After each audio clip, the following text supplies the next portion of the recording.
नमस्कार साथियों, मैं मनीष मेवाल आप सभी का आपके अपने चैनल में तहे दिल से स्वागत और अभिनंदन करता हूं। मैं उम्मीद करता हूं कि आप सभी शानदार, जबरदस्त और जिंदाबाद होंगे और आप सभी की कक्षा 12 की जो तैयारियां हैं वो बिल्कुल धमाकेदार चल रही होंगी। इन्हीं तैयारियों में और धमाका करने के लिए और धांसू बनाने के लिए आज हम लोग पढ़ेंगे कक्षा 12 की राजनीति विज्ञान में भारतीय राजनीति की किताब का अध्याय 8 और अंतिम अध्याय भारतीय राजनीति नए बदलाव, इंडियन पॉलिटिक्स न्यू डेवलपमेंट्स की बात करेंगे और आज है उसका लेक्चर नंबर 2। हमने लेक्चर 1 पढ़ लिया है। लेक्चर 1 में हमने इंट्रो जाना था और आज हम क्या जानेंगे? आज हम बात करेंगे बच्चों गठबंधन का युग, ठीक है, और फिर बात करेंगे कांग्रेस के पतन की। तो चलिए शुरू करते हैं आज के लेक्चर को। देखिए बच्चों, आज के लेक्चर को समझने से पहले कुछ थोड़ा सा जो बेसिक है ना वो मैं आपको क्लियर कर देता हूँ। कुछ चीजें मैं आप लोगों को समझा देता हूँ। कुछ चीजों में मैं ये उम्मीद करता हूँ कि बच्चों ने कक्षा 11 के मेरे वीडियोस देखे होंगे संविधान वाले किताब के। मैं ये भी उम्मीद करता हूं कि मैंने पहले के चैप्टर्स में भी कहीं ना कहीं इन बेसिक्स की चर्चा करी होगी, परंतु मेरा ये मानना है कि हो सकता है कि आज ऐसा आप में से कोई ऐसा हो जो पहली बार मेरा वीडियो देख रहा हो, तो उसको भी वो बेसिक क्लियर जो चीज़ है वो समझ में आ जानी चाहिए। और जिन लोगों को लगता है कि नहीं साहब हमें तो आती है, तो उनको एक बार और रिवीजन के तौर पर देख लेनी चाहिए। ठीक है, तो चलिए शुरू करते हैं आज का टॉपिक गठबंधन का युग, या जिसे हम एरा ऑफ कोएलिशन कहते हैं। ठीक है, एरा ऑफ कोएलिशन कहा जाएगा। अब यहाँ पर जो ये दिया गया है गठबंधन का युग, इस आज के लेक्चर में आपको दो चीजें जो समझना है ना वो बड़ा जरूरी है। मतलब मैं कह सकता हूं आज आपको दो जो टॉपिक है उन दो टॉपिकों को क्लियर करना बड़ा जरूरी है। पहला टॉपिक तो ये है कि ये गठबंधन का अर्थ क्या होता है। ये जो गठबंधन करा जा रहा है, गठबंधन का युग, इस गठबंधन का अर्थ क्या होता है, इस कोएलिशन का अर्थ क्या होता है, कोएलिशन कहा जाता है इसको इंग्लिश में, ये हम लोग जानेंगे। ठीक है, और इस गठबंधन में मुख्य भूमिका जो निभाने वाला है वो है बच्चों क्षेत्रीय दल, जिनको हम लोग कहते हैं रीजनल पार्टीज। ये क्षेत्रीय दल कौन है, इनके बारे में हम लोग जानेंगे। और इसके अलावा एक टॉपिक हम लोगों को कवर करना होगा, वो है बच्चा मोर्चा। ठीक है, क्या कहेंगे? मोर्चा उसको कहा जाता है। ठीक है, उसको अलायंस उसको कहा जाता है, वो हम लोग चर्चा करेंगे। गठबंधन की, क्षेत्रीय दलों की, मोर्चे की चर्चा करेंगे। गठबंधन से पहले हम बात करेंगे दल की, या क्षेत्रीय दल जिसे हम लोग कह रहे हैं, हम उसकी चर्चा करेंगे। देखिए बच्चों, अगर आप लोगों ने दलीय व्यवस्था को कक्षा 10 में पढ़ा होगा तो आप लोगों को बड़े ही अच्छे से पता होगा कि वो दलीय व्यवस्था क्या होती है। दलीय व्यवस्था में 3 प्रकार के दल पाए जाते हैं। ठीक है, पहली होती है एक दलीय व्यवस्था। एक दलीय व्यवस्था का अर्थ ये होता है जहां पर एक पार्टी हो, उसी का राज चलेगा, वही चुनाव लड़ेगी और उसी के हिसाब से सब कुछ होगा, जैसे कि चाइना में जो कम्युनिस्ट पार्टी है वो। ठीक है, और दूसरा होता है जो द्विदलीय या 2 दलीय सिस्टम होता है, जहां पर जैसे कि अमेरिका और ब्रिटेन में देखेंगे वहां 2-2 पार्टी मुख्य है। भारत बहुदलीय वाला देश है जहां पर बहुत सारी पार्टियां हैं और बहुत सारी पार्टियां सरकार में पहुंचने के लिए काबिल भी हैं। ठीक है, हमें यहाँ पर एक दल, द्विदल और बहुदलीय व्यवस्था की बात नहीं करनी, हमें यहाँ पर 2 पार्टियों के बारे में बात करनी है, जिसे हम एक को कहते हैं राष्ट्रीय दल। क्या कहते हैं? राष्ट्रीय दल। और एक को हम लोग कहते हैं क्षेत्रीय दल। बच्चों, एक को हम कहते हैं क्षेत्रीय दल। अब इसको मैं पहले आप लोगों को अपनी आसान भाषा में मैं आप लोगों को समझा देता हूं कि राष्ट्रीय दल या क्षेत्रीय दल का मतलब क्या होगा। एक ऐसी पॉलिटिकल पार्टी, एक ऐसा दल जिसका नेटवर्क पूरे राष्ट्र में हो, पूरे देश में हो, ऐसी पार्टी को हम लोग क्या कहेंगे? राष्ट्रीय दल कहेंगे। जिनका नेटवर्क पूरे देश में हो, ऐसी पार्टी को हम लोग क्या कहेंगे? राष्ट्रीय दल कहेंगे। नेटवर्क का मतलब क्या है कि भाई कार्यकर्ता उनके आपको देश के हर इलाके में देखने को मिल जाएंगे। जनता में से तो सपोर्टर हो सकते हैं, परंतु उनके कार्यकर्ता जो डेडिकेटेड उस पार्टी के लिए काम कर रहे हैं। तो जैसे कि उदाहरण के तौर पर मैं बात करूं, कांग्रेस के जो कार्यकर्ता हैं वो आपको कर्नाटक में, तमिलनाडु में भी देखने को मिलेंगे, कश्मीर, राजस्थान में भी, गुजरात, अरुणाचल प्रदेश में भी। इसके अलावा बात करें विश्व की सबसे बड़ी पार्टी जिसमें सबसे ज्यादा कार्यकर्ता है वो है बीजेपी। पूरे विश्व में सबसे ज्यादा कार्यकर्ता वाली पार्टी भारतीय जनता पार्टी है। तो इसके पूरे देश में आपको देखने को मिलेंगे मध्य प्रदेश, राजस्थान, कश्मीर, कर्नाटक, केरल, हर जगह। तो ये पूरे राष्ट्र में फैले हुए हैं, इसलिए हम इनको क्या है? राष्ट्रीय दल कह सकते हैं।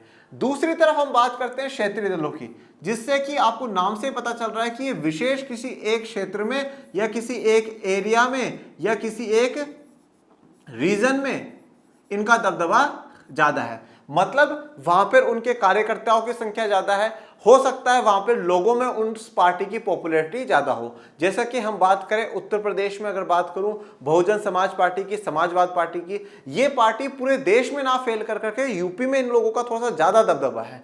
हम बात करें डीएमके पार्टी की, हम करते हुए आए हैं, जो कि तमिलनाडु की पार्टी थी, ठीक है। तो ऐसे हर एक एक एरिया की पार्टियां होती हैं, अपने क्षेत्र की पार्टियां होती हैं, उनको हम लोग क्या कहते हैं, क्षेत्रीय दल कहते हैं। और ये क्षेत्रीय दल या क्षेत्रीय जो पार्टी है, ये कैसे बनी, ये जो रीजनल पार्टियां हैं ये कैसे बनी, ये अपने क्षेत्र के जो मुद्दे हैं, जो क्षेत्र के जो परेशानी है, उन समस्याओं को उठाकर करके अपने लोगों के सामने क्या है, सुपर हीरो बनने का काम करा है। जैसे कि उदाहरण के तौर पे अब दक्षिण भारत के लोग भाषा को लेकर के बड़े ही जागरूक हैं, ठीक है। तो जैसे ही भारत सरकार ने कहा कि अब इंग्लिश को बंद करा जाएगा ऑफिशियल लैंग्वेज के तौर पर या सरकारी कामकाज के तौर पर, और हिंदी का इस्तेमाल होगा, तो तमिलनाडु के लोगों ने बोला नहीं साहब ये तो गलत है। और इस आंदोलन का जो प्रतिनिधित्व करा वो डीएमके पार्टी ने करा, डीएमके पार्टी ने इसका प्रतिनिधित्व करा, और तमिलनाडु की जो जनता है उसका प्यार बटोर लिया कि देखो हम ही आपके लिए खड़े हैं, कोई राष्ट्रीय दल आपके काम नहीं आएगा, हम ही आपके काम आएंगे, इसलिए आप हमें ही वोट दिया करो। 1967 में चुनाव हुए और बहुमत के साथ डीएमके की सरकार वहां पर बन जाती है। तो अपने क्षेत्र की समस्याओं को उठाकर करके ये पार्टियां क्षेत्रीय दल बनती है। परंतु क्या सर ये सही है कि भैया राष्ट्रीय दल ऐसे जो पूरे राष्ट्र में फैले हुए तो वो राष्ट्रीय दल, और जो एक एक क्षेत्रों में फैले हुए वो क्षेत्रीय दल? हम अपनी भाषा में समझने के लिए तो बिल्कुल सही है, परंतु हम किसी को इस आधार पर राष्ट्रीय दल या क्षेत्रीय दल नहीं कह सकते कि वो किसी एरिया में फैले हुए हैं और किसी में नहीं। तो ये वाला जो मैंने आपको समझाया है ना, ये आपको आसान भाषा में समझाने के लिए है। परंतु राष्ट्रीय दल कौन होगा और क्षेत्रीय दल कौन होगा, ये जो तय करता है वो करता है बच्चों भारतीय निर्वाचन आयोग। भारतीय निर्वाचन आयोग तय करता है कि हाँ भैया ये पार्टी तो होगी राष्ट्रीय दल। भारतीय निर्वाचन आयोग, इलेक्शन कमीशन ऑफ इंडिया, तो भारतीय निर्वाचन आयोग तय करता है कि ये तो राष्ट्रीय पार्टी होगी, नेशनल पार्टी होगी, और ये रीजनल पार्टी होगी या स्टेट पार्टी होगी। इसको हम लोग इंग्लिश में नेशनल पार्टी एनपी कहते हैं, और इसको हम लोग एसपी और आरपी कहते हैं, ठीक है। रीजनल पार्टी या स्टेट पार्टी इसको कहा जाता है। अब भारतीय निर्वाचन आयोग ने क्या है, कुछ शर्तें रख रखी हैं हर पार्टियों के सामने कि भैया अगर आप इन शर्तों को पूरा कर दोगे ना, तो अगर ये शर्तें पूरी कर दी तो आप क्षेत्रीय दल बन जाओगे, रीजनल पार्टी बन जाओगे, और अगर आपने ये शर्तें पूरी कर दी तो आप राष्ट्रीय दल बन जाओगे। अभी हाल फिलहाल में 8 या 9 राष्ट्रीय दल पूरे भारत में हैं, जिसमें कौन कौन से हैं, बीजेपी कांग्रेस तो है ही, ठीक है, इसके अलावा बहुजन समाज पार्टी है, इसके अलावा एनसीपी जो महाराष्ट्र में शरद पवार की पार्टी है वो, दोनों कम्युनिस्ट पार्टी ऑफ इंडिया और communist party of India Marxist है, तृणमूल कांग्रेस है, आम आदमी पार्टी केजरीवाल जी वाली पार्टी जो है वो है। ऐसे करके 8 से 9 पार्टियां हैं जो कि क्या भी राष्ट्रीय दल का दर्जा पा रखा है। उन्होंने सारी की सारी वो जो कंडीशंस निर्वाचन आयोग ने रखी थी उन कंडीशंस को फुलफिल कर दिया और राष्ट्रीय पार्टियां बन गई। ये बिल्कुल एक ऐसा है जैसा कि मैं आज आपको कहूं कि बच्चों मेरा फेवरेट स्टूडेंट बनने के लिए आपको ये काम करने पड़ेंगे। अब आपने वो काम कर दिए, मतलब आप मेरे फेवरेट स्टूडेंट बन गए। तो इसी प्रकार से निर्वाचन आयोग ने बोला भाई ये काम कर दोगे तो आप राष्ट्रीय दल बन जाओगे, और अगर ये काम कर दोगे तो आप क्षेत्रीय दल बन जाओगे। अब उसमें ऐसा स्पेसिफाई नहीं करते कि आप क्षेत्रीय दल यूपी के हो, आप क्षेत्रीय दल राजस्थान के हो, बस उनको दर्जा दे दिया रीजनल पार्टी का या स्टेट पार्टी का। और अब ऐसे दर्जा मिल जाता है ना, ऐसे तो भाई स्टेटस बढ़ जाता है, साहब हम रीजनल पार्टी है। अब रीजनल पार्टी या नेशनल पार्टी जो बनाई गई है वो किस आधार पर बनाई गई है कि आपकी लोकसभा में कितनी सीटें हैं, आपकी राज्यों की विधानसभाओं में कितनी सीटें हैं, तो इस हिसाब से आपको नेशनल पार्टी और स्टेट पार्टी बनाता है निर्वाचन आयोग। तो अब अगर आपको स्टेट पार्टी नेशनल पार्टी का दर्जा मिल रहा है, इसका मतलब यह है कि आपका थोड़ा सा दबदबा ज्यादा हो गया, लोग आपको ज्यादा चाहने लगे, आपकी पार्टी धीरे धीरे पॉपुलर होती जा रही है। और जब पॉलिटिकल पार्टी पॉपुलर होती है तो फिर उन्हीं पॉलिटिकल पार्टी के लोग पार्टी करते हैं, ठीक है। तो यहां तक की बात क्लियर आपको कि राष्ट्रीय दल और क्षेत्रीय दल क्या होते हैं, ये चीज आपको बिल्कुल क्लियर हो जानी चाहिए कि भैया राष्ट्रीय दल भी निर्वाचन आयोग बनाएगा और क्षेत्रीय दल भी निर्वाचन आयोग बनाएगा। इसके अलावा जब तक दोनों नहीं बने हुए तो वो सिर्फ और सिर्फ दल कहलाएंगे। और हमारे भारत में ईसीआई के पास, इलेक्शन कमीशन ऑफ इंडिया के पास 750 से ज्यादा पार्टियां रजिस्टर्ड है जिन्होंने खुद का नाम लिखा रखा है पॉलिटिकल पार्टी के नाम पर, परंतु उनमें से कुछ ही हैं जो राष्ट्रीय दल और कुछ क्षेत्रीय दल। अब इन क्षेत्रीय दलों की जरूरत पड़ी तो पड़ी क्यों, इस बात को समझेंगे अपन लोग।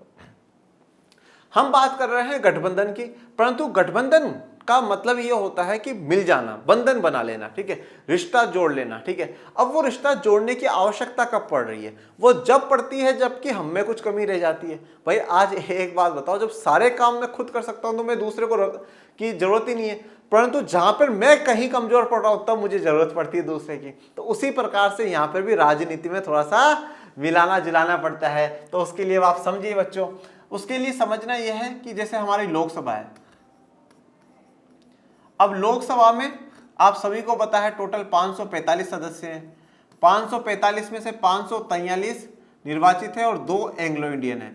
अब आप बच्चे मुझे ये कमेंट बॉक्स में मत कहिएगा कि सर अब एंग्लो इंडियन को हटा दिया गया है, वो कर दिया गया है। मुझे भी पता है हटा दिया गया है, परंतु अभी तक 2 एंग्लो इंडियन पे सरकार क्या करेगी क्या नहीं करेगी ये बताया नहीं गया है, इसलिए हम मान करके चलते हैं 2 एंग्लो इंडियन।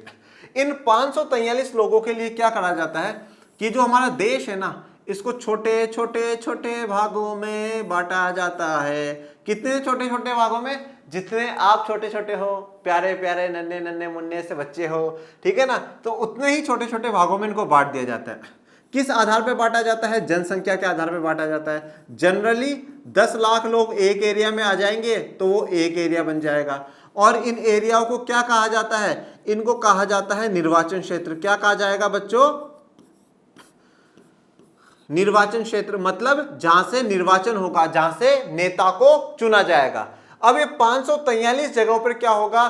बीजेपी भी अपना कैंडिडेट उतारेगी, कांग्रेस भी उतारेगी, आम आदमी पार्टी भी उतारेगी, और कोई अन्य पार्टियां हैं वो भी उतारेंगी। सब अपना अपना कैंडिडेट उतारेंगी और हर जगह से एक एक व्यक्ति जीत करके जाएगा। यहां पर 10 लाख लोग हैं, उन्होंने वोट करा, उन्होंने एक व्यक्ति को चुन लिया। यहां पर 10 लाख लोग हैं, उन्होंने वोट करा, उन्होंने एक व्यक्ति को चुन लिया।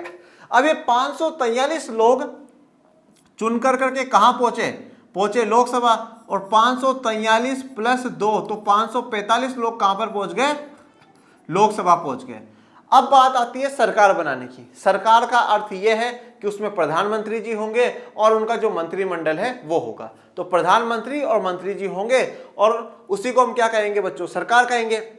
अब सरकार बनाने के लिए भारत का संविधान ये कहता है कि भैया 545 का 50% प्लस 1 तो होना ही होना चाहिए, मतलब 272.5 प्लस 1, तो मैं कह देता हूं 273.5, मतलब लगभग 274 कैंडिडेट एक पार्टी के जीत कर करके आने चाहिए। कितने? 274 कैंडिडेट एक पार्टी के, मतलब यहां पे आपने 543 कैंडिडेट चुने, उनमें से 274 किसी एक पार्टी के जीत कर करके आने चाहिए। आगे आ जाएंगे तो उसकी सरकार बन जाएगी। उदाहरण के तौर पर 2019 में क्या हुआ? बीजेपी जो है, भारतीय जनता पार्टी है, उसके 303 कैंडिडेट जीत गए। आपने बहुत सी बार सुना होगा बीजेपी ने इतनी सीटें जीती, कांग्रेस ने इतनी सीटें जीती। इसका मतलब क्या है कि भैया इतने मेंबर जीत करके आए। अब 303 जीतना, 303 सीटें जीती, मतलब इन 543 में से 303 ऐसे लोग थे जो बीजेपी के थे और बीजेपी के जीत करके आ गए। और चाहिए कितने? 274, और जीत के 303, मतलब आराम से आप सरकार बना सकते हो। ये लोग अपना प्रधानमंत्री बता देंगे कि साहब हम हमारे मोदी जी को प्रधानमंत्री चाहते हैं। प्रधानमंत्री को राष्ट्रपति जी शपथ दिला देंगे, फिर मोदी जी अपना मंत्रिमंडल बनाएंगे, ये मंत्री बनेगा, ये बनेगा, ये बनेगा, ये बनेगा। तू नहीं बनेगा, चल तू यहां से नहीं, तू भी नहीं, मैं तो पसंद नहीं आ रहा, चलो यहाँ से। हाँ तू बनेगा, तू भी आ जा, चलो तू भी इंटेलिजेंट है, तू भी आ जाओ, चलो टीम बन गई अपनी। फिर उनको भी राष्ट्रपति जी शपथ दिला देंगे, ऐसे करके अपनी सरकार बन जाएगी। यहां तक का मुद्दा बिल्कुल क्लियर है। इसको कहा जाता है बच्चों पूर्ण बहुमत। जब भी 274 या उससे ज्यादा सीटें किसी एक पार्टी को मिल जाती है तो हम उसको कहते हैं कि उस पार्टी को पूर्ण बहुमत मिल चुका है और वो पार्टी अपनी सरकार बनाने जा रही है। परंतु समस्या होती है तो होती है कब? मैंने क्या कहा कि जब तक मुझे मेरे में कोई कमी नहीं होगी, मेरे में कोई समस्या नहीं होगी, तो मुझे दूसरे की आवश्यकता नहीं है। परंतु जब अपन में कमी आएगी तो आवश्यकता पड़ेगी ना बाबू। तो इसलिए क्या है कि आवश्यकता पड़ेगी। अब बच्चों जब आवश्यकता पड़ेगी तो जोड़ करना पड़ेगा कि तू भी मेरे साथ आ, तू भी मेरे साथ आ। अब वो जोड़ कब करना पड़ेगा? जब किसी भी पार्टी को ये 274 सीटें नहीं मिलेगी तब आएगा मजा। तो अब हम ऐसा मान करके चलते हैं कि भैया ये जो पार्टियां हैं इनमें से 5 पार्टी है, A for apple, B for boy, C for cat, D for dog, E for elephant. ठीक है ना, ऐसा नहीं है। अपनी 5 पार्टियां उनको नाम दिया है, पार्टी ए, पार्टी बी, पार्टी सी, पार्टी डी, पार्टी ई। अब जैसे मान लीजिए ए पार्टी को टोटल मिली 200 सीटें। कितनी? 200 सीटें। चाहिए तो 274 कम है। बी पार्टी को मिली भैया 150 सीटें। कितनी मिली? 150 सीटें मिली। ओके। सी पार्टी को मिली 70 सीटें। डी को मिली भैया 90 सीटें और इनको मिली, ई को मिली 33 सीटें। जोड़ना एक बार कितना होता है, देखता हूं आप लोगों की गणित कैसी है। 70 और 90 160, 160 150 150 300 310 310 510 और 510 और 543 एग्जैक्ट। ठीक है, तो टोटल हमारा कितना हो गया? 543 हो गया। अब क्या है, किसी को भी बहुमत नहीं मिलता, तब भैया मेन पावर आ जाती है राष्ट्रपति जी के पास।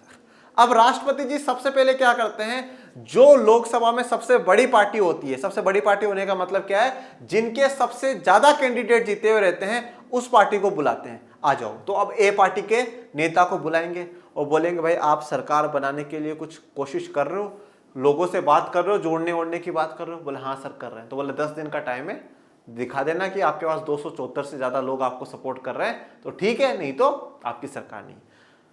अब ये आपको मान के चलना है कि ए और बी ये दोनों बड़ी मतलब प्रतिस्पर्धी वाली पार्टियां हैं, जैसे कांग्रेस और बीजेपी है। कभी भी बीजेपी और कांग्रेस एक नहीं हो सकती, दोनों अलग अलग रहेंगी, क्योंकि दोनों बड़ी पार्टियां हैं बच्चों, दोनों ही बड़ी पार्टियां हैं ना, तो दोनों भैया एक नहीं हो सकती।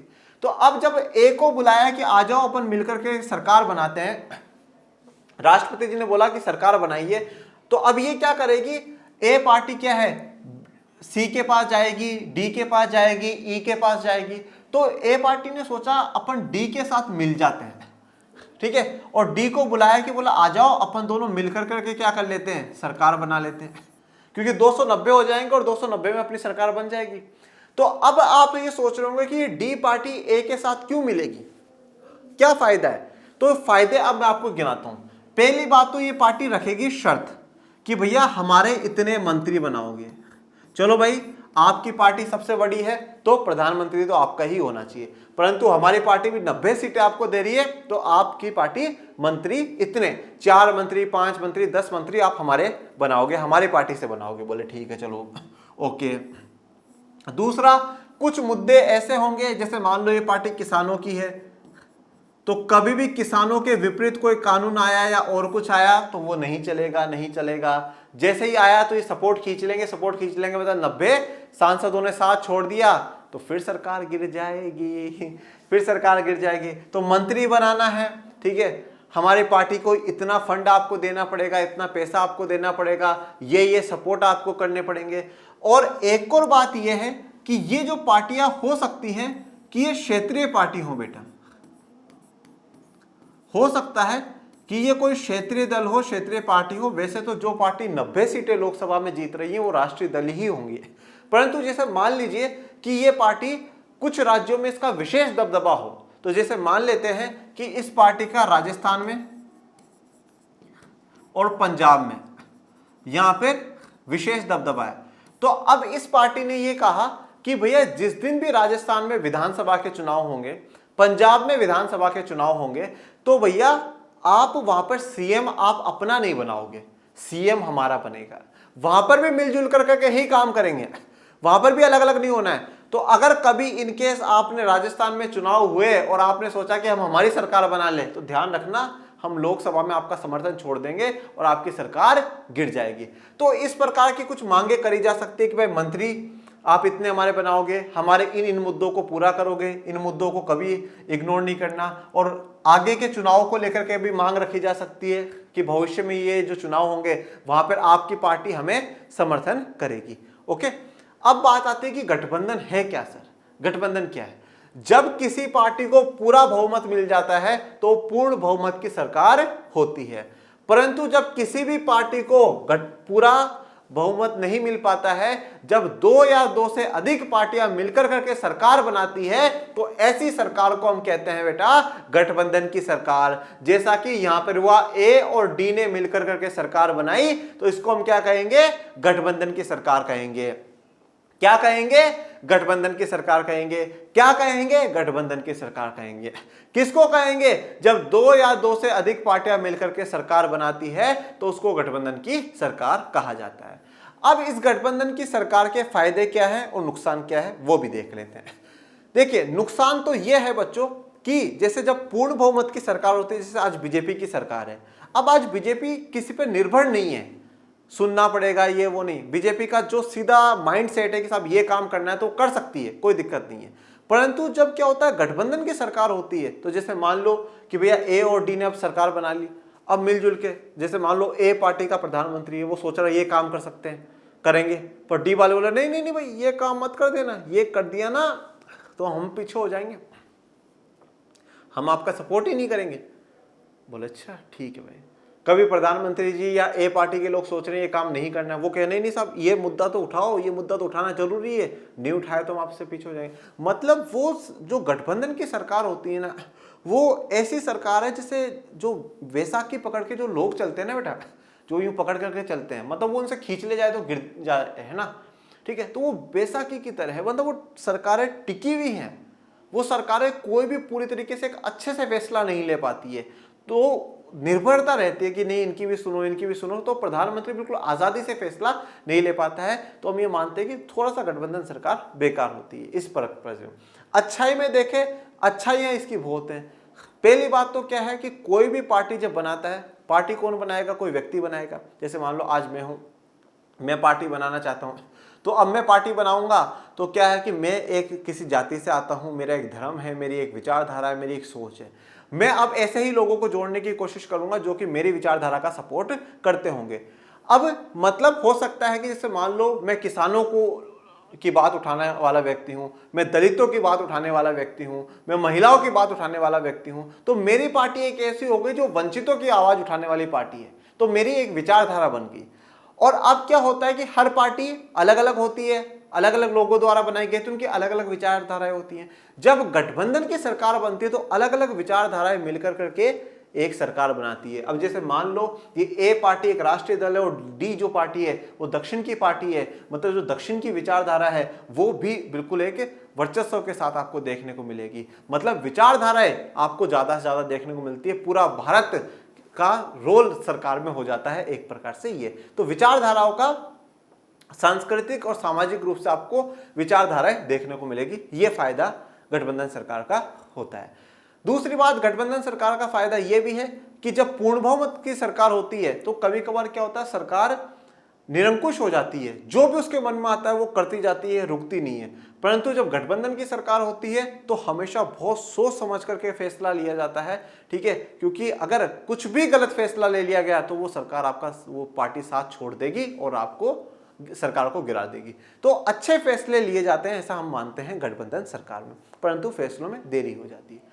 गठबंधन सरकार का एक सबसे अच्छा फायदा जो देखने को मिला और जिसकी तारीफ 1990 के दौर में सुप्रीम कोर्ट ने भी करी, वो ये था कि जब किसी भी पार्टी को, जैसे हमने देखा कि 89 तक वो दौर चल रहा था जब कांग्रेस को बार बार बहुमत मिलता जा रहा था, और कभी कभार क्या होती है जब सेंटर में कोई पार्टी होती है तो वो अपनी पावर का मिसयूज कर करके, अपनी पावर का दुरुपयोग कर करके अनुच्छेद 356 लगा कर करके राज्यों में क्या कर देती है, सरकार को, राज्य सरकार को हटा देती है और राष्ट्रपति शासन लगा देती है।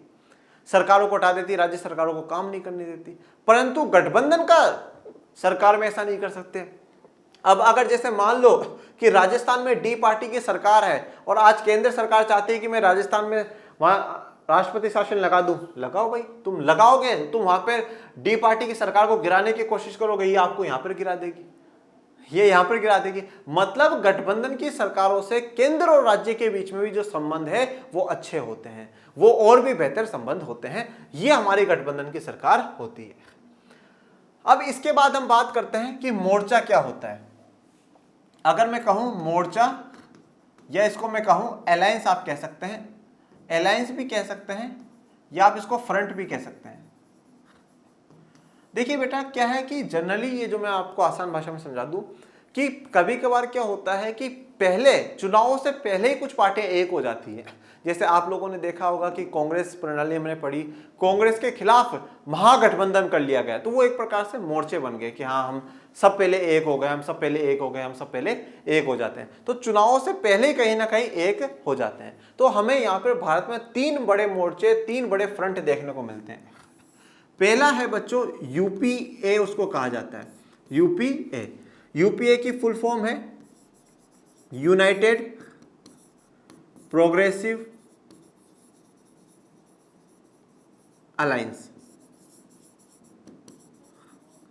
या इसको कहेंगे संयुक्त प्रगतिशील गठबंधन। ये संयुक्त प्रगतिशील गठबंधन या यूपीए ये किसका है? ये है बच्चों कांग्रेस का। इसमें जो मेन पार्टी है वो कांग्रेस है और उसके अलावा कुछ पार्टियां और जुड़ी हुई है जो कांग्रेस की विचारधारा को सपोर्ट करती है। ठीक है, तो कांग्रेस का जो गठबंधन है वो यूपीए कहलाता है, जिसमें 2004 से लेकर के 14 में सरकारें चली थी। दूसरा है बच्चों एनडीए का। एनडीए का फुल फॉर्म होगा नेशनल डेमोक्रेटिक अलायंस। इसको हिंदी में लिखा जाएगा राष्ट्रीय जनतांत्रिक गठबंधन, शॉर्ट में इसको कहा जाएगा राजग। इसमें जो मेन पार्टी है बच्चों वो है बीजेपी। 1999 से लेकर के 2004 तक जो सरकार चली थी अटल बिहारी वाजपेयी जी की, वो इसी राजग में चली थी। मतलब अब इसमें बीजेपी और उनकी कुछ सहयोगी पार्टियां इसमें है। तीसरा जो फ्रंट है वो है बच्चों लेफ्ट फ्रंट, या जिसको वाम मोर्चा कहा जाता है। ये जनरली कम्युनिस्ट पार्टियों का है। ठीक है, communist party of India, communist party of India, Marxist, उनकी विचारधारा से जुड़े हुए लोगों का है। ये अपने जो 3 फ्रंट है उन फ्रंटों की हमने बात कर ली है। ठीक है, ये बेसिक एक ओवरव्यू है जो मैंने आपको दिया है। ओके, और अभी जो गठबंधन की राजनीति की जो शुरुआत है वो होती कब से, इस बात को भी थोड़ा सा समझ लेते हैं। गठबंधन की राजनीति की शुरुआत होगी बच्चों 1989 से। 1989 से क्यों? क्योंकि 1989 में कांग्रेस की होगी हार। क्या होगी? कांग्रेस की हार। और कांग्रेस की हार होने के बावजूद भी ये कांग्रेस सबसे बड़ी पार्टी रहेगी लोकसभा में। क्यों? क्योंकि इसको 197 सीट मिली थी। मतलब जितने भी कैंडिडेट है उसमें से 197 लोग कांग्रेस के जीत कर करके आए थे। सबसे बड़ी पार्टी होने का मतलब, लोकसभा में सबसे बड़ी पार्टी होने का मतलब है उस पार्टी को सबसे ज्यादा सीटें मिली हुई है, उस पार्टी के सबसे ज्यादा कैंडिडेट है। कांग्रेस की हार हुई, पर फिर भी कांग्रेस ने बोला नहीं साहब हम तो विपक्ष में बैठेंगे और किसी को सरकार बनानी है बना लो। फिर राष्ट्रीय मोर्चे ने अपनी सरकार बनाई। राष्ट्रीय मोर्चा भी हम पढ़ेंगे, जो कि जनता दल का और बाकी पार्टियों से मिलकर के बनाया गया था। उन सब ने अपनी सरकार बनाई। ठीक है, उसके बाद 1989 से लेकर करके 2014 तक बच्चों यही गठबंधन का दौर चलता रहा। किसी भी पार्टी को सरकार बनाने का पूर्ण बहुमत का मौका नहीं मिला। पर 2014 में जवाहरलाल नेहरू, इंदिरा गांधी जी की तरह एक नया चेहरा आया, एक फेमस पॉपुलर चेहरा आया जिसका नाम है नरेंद्र मोदी जी। जो लहर नेहरू जी के लिए हुआ करती थी, जो लहर इंदिरा गांधी जी के लिए हुआ करती थी, जो लोकप्रियता उन दोनों नेताओं की थी, वो मोदी जी की हुई। और लोगों ने कैंडिडेट को ना देख कर करके मोदी जी को देखा कि हाँ साहब ये जो बटन दबा रहे हैं वो मोदी जी के पास वोट जा रहा है, और मोदी जी को जिता दिया। और 14 में भी और 19 में भी दोनों बार बीजेपी की गजब के बहुमत के साथ सरकारें बनी हैं। तो चलिए शुरू करते हैं आज के लेक्चर को। 1989 के चुनाव में कांग्रेस पार्टी की हार हुई थी, लेकिन इसका मतलब यह नहीं कि किसी दूसरी पार्टी को चुनाव में बहुमत मिल गया हो। हाँ, यह बात सही है कि कांग्रेस पार्टी की हार हुई। 1989 में कांग्रेस पार्टी की हार हुई, यह बात बिल्कुल सही है। परंतु ऐसा भी नहीं कि किसी दूसरी पार्टी को बहुमत मिला हो। मतलब जो 50% + 1 सीटें मिलनी चाहिए थी वो किसी को भी नहीं मिली। 1977 के चुनाव के बाद यह दूसरा मौका था जब कांग्रेस हार रही थी। 1977 में तो आपातकाल के कारण हारी थी, पर 89 में कोई आपातकाल नहीं थी, फिर भी कांग्रेस पार्टी की हार हुई। कांग्रेस अभी भी लोकसभा में सबसे बड़ी पार्टी थी, लेकिन बहुमत में न होने के कारण उसने विपक्ष में बैठने का फैसला किया। देखो, कांग्रेस लोकसभा में अभी भी सबसे बड़ी पार्टी है, 197 कैंडिडेट उनके हैं, 197 जो सांसद है लोकसभा के वो उनके हैं। चाहते तो ये कैसे भी गठबंधन करके सरकार बना सकते थे, पर बोले नहीं, हम तो विपक्ष में ही बैठेंगे। राष्ट्रीय मोर्चे को ये मोर्चा जनता दल और कुछ अन्य क्षेत्रीय दलों को मिलाकर कर बना था। परस्पर विरुद्ध दो राजनीतिक समूह भाजपा और वाम मोर्चे ने भी समर्थन दिया। अब एक नया मोर्चा, एक नया ग्रुप बनाया गया जिसका नाम था राष्ट्रीय मोर्चा। और ये राष्ट्रीय मोर्चे में कौन कौन था? जनता दल, ठीक है, जनता दल थी, ठीक है, वही जनता दल जिसकी सरकार थी 1977 से लेकर के 80 तक के दौर में, ठीक है, और कुछ जो क्षेत्रीय दल हैं, कुछ रीजनल पार्टीज हैं जो कि कुछ रीजन्स में अपना दबदबा रखती थी, उनसे मिलाकर के ये सरकार बनी। और इसको जो दो विरोध पार्टियां हैं उन्होंने भी सपोर्ट करा, जो कि एक भाजपा थी और वाम मोर्चा मतलब कम्युनिस्ट पार्टी जो थी वो, उन्होंने भी इसको सपोर्ट करा है, ठीक है। ये आपको तस्वीर इंदिरा गांधी जी यहाँ पे नजर आ रही है। इस समर्थन के आधार पर राष्ट्रीय मोर्चे ने एक गठबंधन सरकार बनाई, लेकिन इसमें भाजपा और वाम मोर्चे ने शिरकत नहीं करी। देखिए, यहाँ पर ये समझिए कि राष्ट्रीय मोर्चे को दोनों, ये भाजपा और वाम मोर्चा दोनों राष्ट्रीय मोर्चा के विरोध में है, उसके बावजूद भी सपोर्ट कराया, समर्थन कराया, परंतु सरकार में शिरकत नहीं करी। मतलब सरकार में मंत्री के पद भाजपा और वाम मोर्चा ने नहीं लिया और राष्ट्रीय मोर्चा ने अपनी सरकार बना ली। अब बात करते हैं कांग्रेस के पतन का। कांग्रेस की हार के साथ भारत की दलीय व्यवस्था से उसका दबदबा खत्म हो गया। जैसे ही 1989 में कांग्रेस की हार हुई, वैसे ही कांग्रेस का भारत की दलीय व्यवस्था में जो दबदबा था वो खत्म हो गया। मैंने आपको पहले भी ये चीज बताई है कि 1947 से लेकर करके 1989 तक का जो दौर है वो कांग्रेस सिस्टम या कांग्रेस प्रणाली कहा जाता है। बेटा, कांग्रेस का दौर रहा है 1989 से लेकर करके 2014 तक का जो दौर रहा है वो गठबंधन की सरकार या कोएलिशन गवर्नमेंट का कहा जाता है। कौन सी सरकार है? Coalition government. और अगर फिर 2014 से अगर हम बात करें तो अब भी जो दौर चल रहा है वो थोड़ा सा बीजेपी पार्टी का चल रहा है, ठीक है। तो 1989 के चुनाव में हारने से क्या हुआ कि जो दबदबा था कांग्रेस का वो खत्म हो गया। ये कांग्रेस है और ये जैसे वीक लीडरशिप कमजोर है, महंगाई का मुद्दा है, ठीक है, स्कैम्स घोटाले हैं, वो है, सब कुछ इनके बारे में आपको एक तस्वीर यहाँ पर दिखाई गई। 1960 के दशक के अंतिम सालों में कांग्रेस के एक छत्र राज को चुनौती मिली थी, लेकिन इंदिरा गांधी के नेतृत्व में कांग्रेस ने भारतीय राजनीति पर अपना प्रभुत्व फिर से कायम करा। 1960 के दशक में देखें तो कांग्रेस को बहुत ज्यादा चुनौतियों का सामना करना पड़ा था, ठीक है। क्यों? क्योंकि देखो, नेहरू जी की मृत्यु हो गई, उसके बाद शास्त्री जी की मृत्यु हो गई, इसके अलावा 62 में चाइना के साथ युद्ध, 65 में पाकिस्तान के साथ युद्ध, खाद्य संकट हुआ। इन सारी समस्याओं को इंदिरा गांधी जी ने टेकल करा, इन सारी समस्याओं को दूर करने की कोशिश करी और इंदिरा गांधी जी ने फिर से कांग्रेस का जो प्रभुत्व है, दबदबा है, वो बनाए रखा। 90 के दशक में कांग्रेस की अग्रणी हैसियत को एक बार फिर चुनौती मिली। 90 के दशक के मतलब क्या है? 1990 से लेकर के आगे का जो 2000 तक का दौर है वो। पर ये 90 का दशक हम शुरू मान कब से रहे? 1989 से ही मान रहे हैं। अब वापस जो कांग्रेस की जो हैसियत थी, जो कांग्रेस की जो रेस्पेक्ट लेवल था, जो ताकत थी, उसको फिर से क्या मिली है? चुनौती मिली है। पर शायद अब कांग्रेस के पास इंदिरा गांधी जी जितना ताकतवर मजबूत लीडर नहीं था जो कि वापस कांग्रेस को खड़ा कर दे, जैसा कि उस समय इंदिरा गांधी जी ने खड़ा करा था। बहरहाल इसका मतलब ये नहीं है कि कांग्रेस की जगह कोई दूसरी पार्टी प्रमुख हो गई, पर यह भी नहीं है कि कोई दूसरी पार्टी प्रमुख हो गई। अब भी कांग्रेस का जो नाम है वो नाम तो चल ही रहा था कि हाँ भैया कांग्रेस कांग्रेस कांग्रेस कांग्रेस, सबसे बड़ी पार्टी जो है वो कांग्रेस ही थी। इस दौर में कांग्रेस के दबदबे के खात्मे के साथ बहुदलीय शासन प्रणाली का युग शुरू हुआ। अब कांग्रेस का जो दबदबा है वो खत्म हुआ और भारत में बहुदलीय शासन प्रणाली शुरू हुई, जहां पर बहुत सारी पार्टियां सरकार बनाने के लिए दावेदारी करना शुरू कर दी। सभी पार्टियों ने मिलकर के सरकार बनाने की कोशिशें कर ली।